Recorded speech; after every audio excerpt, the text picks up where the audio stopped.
एक घने जंगल में, जहां अब हल्की हल्की बर्फ गिरने लगी थी, एक टूटे फूटे घोंसले में रीमा चिड़िया अपने दो प्यारे बच्चों कुक्कू और छुटकी के साथ रहती थी। ठंड का मौसम आते ही उनका जीवन और कठिन हो गया था। रात के समय बर्फीली हवा उनके घोंसले में घुस आती थी और माँ रीमा चिंता से रात भर सो नहीं पाती थी। सुबह का समय था। घोंसले की टूटी छत से बर्फ की हल्की परत अंदर आ गई थी। माँ, मुझे बहुत ठंड लग रही है। मेरे पंख सुन्न हो रहे हैं। हाँ माँ, मुझे भी बहुत ठंड लग रही है। रीमा अपने दोनों बच्चों को अपने पंखों में समेटने की कोशिश करती है, पर टूटे घोंसले की ठंड को वह कैसे रोक पाती। मेरे प्यारे बच्चों, थोड़ी हिम्मत रखो। मैं अभी खाने की तलाश में जा रही हूँ, जल्दी आ जाऊंगी। बाहर बर्फ और तेज हो गई थी। रीमा की मुलाकात उसके दोस्त कबूतर और उसकी पत्नी लूसी कबूतरी से हुई। अरे रीमा, इतनी ठंड में कहाँ जा रही हो? तुम्हारा घोंसला तो बिल्कुल टूट चुका है।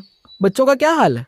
हाँ रीमा, बच्चों को बचाओ, इतनी बर्फबारी में उन्हें खतरा है। क्या करूं दोस्त, घर टूटने से बच्चों को बहुत ठंड लग रही है। खाने की तलाश में निकली हूँ। जल्द ही मैं कहीं और लकड़ी और तिनके ढूंढूंगी। तभी उनका एक और दोस्त मिट्टू तोता उनके पास आता है। रीमा, तुम चिंता न करो। मैं अपने हिस्से के तिनके तुम्हें दे सकता हूँ, पर इस ठंड में घर बनाना आसान नहीं है। जैसे ही वे बात कर रहे थे, उनके दुश्मन कालू कौआ और उसकी पत्नी गौरी उन्हें देख रहे थे। देखो गौरी, रीमा की हालत, इसका घोंसला टूटने वाला है। कितना मजा आएगा जब ये इस जंगल से भाग जाएगी। हाँ, इसे सबक मिलना ही चाहिए, गरीब चिड़िया। कालू कौआ जोर से हंसने लगता है, जिससे रीमा और उसके दोस्तों को उनकी बुराई का आभास होता है। रीमा उदास मन से अपने बच्चों के लिए भोजन लेकर वापस लौट रही थी। तभी उसे आसमान में एक जानी पहचानी परछाई नजर आई। यह उसकी माँ थी, जो दूसरे जंगल में रहती थी। रीमा की माँ नानी चिड़िया अपनी बेटी के लिए गर्माहट और खुशियां लेकर आ रही थी। वह अपनी बेटी की हाल जानने के लिए बेचैन थी। रीमा अपनी माँ को देखकर खुशी से चहक उठी। माँ, आप यहाँ इस बर्फ में? अरे मेरी प्यारी बेटी, मैं तुम्हारी और मेरे नन्हे मुन्नों की चिंता में थी। मैंने सुना है यहाँ बहुत ठंड है। नानी चिड़िया के पास एक बड़ा सा पोटली था, जिसमें बच्चों के लिए गर्म कपड़े, ऊनी टोपी और एक मुलायम रंगीन रजाई थी। मिठाई और कुछ रुपए भी थे। ये लो मेरी बेटी, बच्चों के लिए रजाई और कपड़े, और ये मिठाई बच्चों को खिलाना।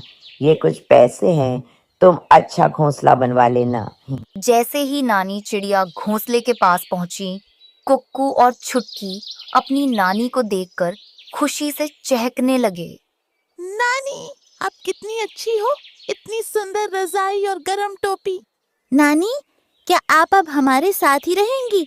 हाँ मेरे प्यारे बच्चों, अब ठंड जाने तक मैं तुम्हारे पास ही रहूंगी।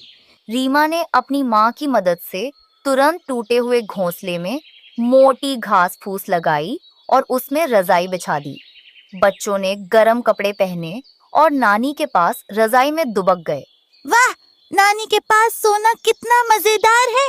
कालू कौवा और गौरी दूर से नानी चिड़िया की मदद और रीमा के परिवार की खुशी को देखकर जल भुन गए। देखो गौरी, उसकी माँ आ गई और सब अच्छा हो गया। अब हमारा प्लान फेल हो गया। हाँ, ये किस्मत वाली है, इसकी माँ ने सब बिगाड़ दिया। रीमा ने अपने घोंसले से बाहर झांका और कालू को देखा। उसने सिर्फ मुस्कुरा दिया। कालू और गौरी शर्मिंदा होकर वहां से चले गए। रीमा की माँ के आने से रीमा को बहुत बड़ी मदद मिली। बच्चों को अब ठंड नहीं लगती थी। वे नानी के पास कहानियां सुनते और मिठाई खाते। नानी बिगाड़ ठंड का मौसम जाने तक खुशी खुशी अपनी बेटी और नाती नातिन के साथ उसी जंगल में रही। इस तरह रीमा ने सीखा कि सच्चा प्यार और परिवार का साथ हर मुश्किल को आसान बना देता है।